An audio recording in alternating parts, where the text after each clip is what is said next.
Typically when I start a colored pencil drawing, I use colored paper so that I can mark in the whites. In this particular drawing, I used a white piece of paper because there's so much stuffing in this doll, and so I kind of actually wanted a little bit of white to come through.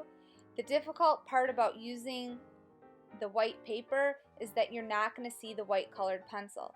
So when I use a colored paper, I would start by laying in all my whites in each area first, and then coming in and getting the darkest darks. So the challenge here is that I kind of have to work in the darker darks and then come in and mark in my whites. But you always want to come in and lay in your whites and your darkest darks and then build up your main color. Now I'm drawing an eye for this doll that is both black and white. I want to make sure that I lay in some black, but I want to use other colors over top of it. So I'm using purples, blues, yellows, and I'm bringing in white. And there are areas within this eye that are really sharp that I left the white of the page, and then I'm coming in and I'm laying in straight white. And then there are areas that I'm blending the white into the darker colors.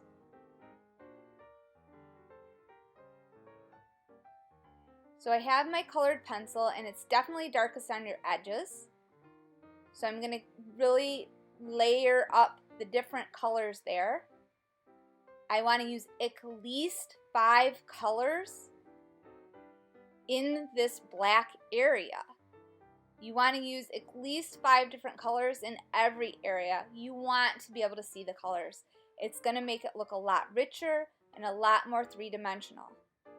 Capturing these shines are very, very important. So now you can see I'm kind of bringing in some darker areas into the white. Every color is darker than white, so you can really bring in any color into the white areas to show the value. You want to sharpen your pencils often, keep them very sharp, and use really short, neat strokes. But it's very important that you build up. So continuously layer and build up. Now I'm starting through the middle to kind of almost burnish it so that it looks more rounded, and it starts to kind of blend it.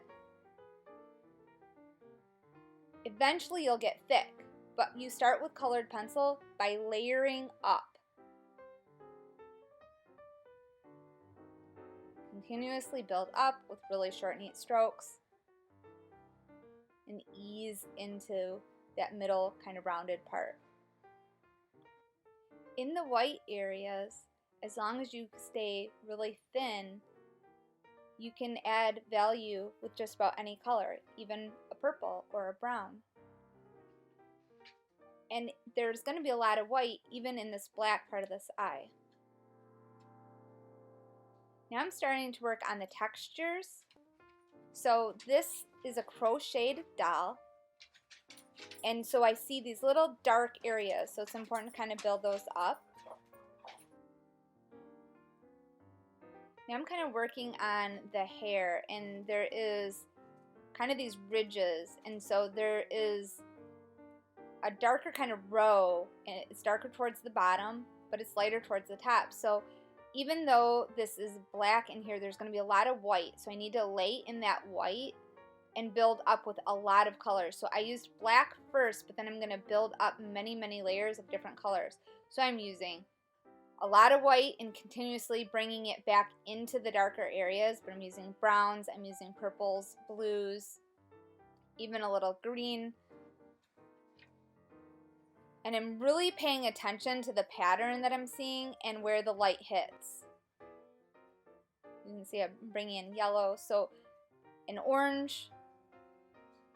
So always use at least 5 colors. This can eventually look almost black, but you never want it to be completely black. It would look very flat. And you're constantly coming back in with your white to kind of burnish it and also to make sure you're getting those highlights drawn in.